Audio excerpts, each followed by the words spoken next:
Elisa het meer wonderwerke gedoen as wat Elia gedoen het van leefwater as gevolg van die anointing wat op Elisa gerus het. As jy met my? So wat ons verstaan dat die salwing dien ook as skoonheid. Kom ons bly gou na Psalm 104 vers 15. Psalm 104 vers 15. Die anointing dien ook as skoonheid. Psalm 104 vers 15. Ek lees. En dat fyn die mense hart kan bly maak.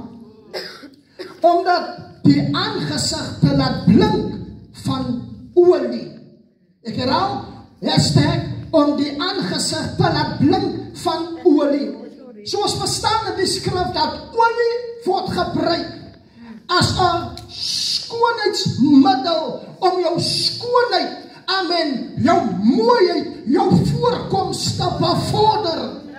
En ek verstaan dat Esther, voordat sy voor die koning kon gekom het, was dit net van 'n geval, jy is gekies en nou kom jy voor die koning. Nee, sy moes, amen, skoonmaak middels, moes sy gebruik het, halleluja, 6 maande van hierdie en 6 maande van daardie, voordat sy voor die koning kan kom. Wat wil ek vir sê, dat as die salwing van die Here op jou rus, dan maak die salwing jou mooi, die salwing maak jou aantreklik, die salwing van jou voorkoms, ek sê die salwing maak jou mooi, en ek wil dit bynoem, dan het jy nie eens 'n groen soet aan, met goue knoepe, double pressie, as jy met my, as jy die soet is, die salwing wat jou mooi maak, as jy my ladies en voorsiening en makings en trouwens was die ladies wat jou mooi maak, ja, dis die salwing van die Here Jesus.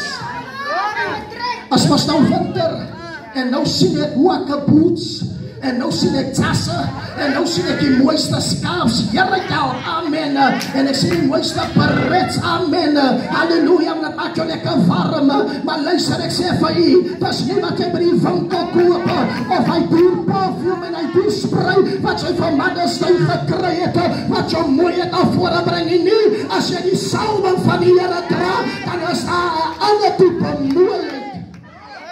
Oh Lord, wat na vore kom as jy met my, en luister, die mooiheid het meer te doen met die glans van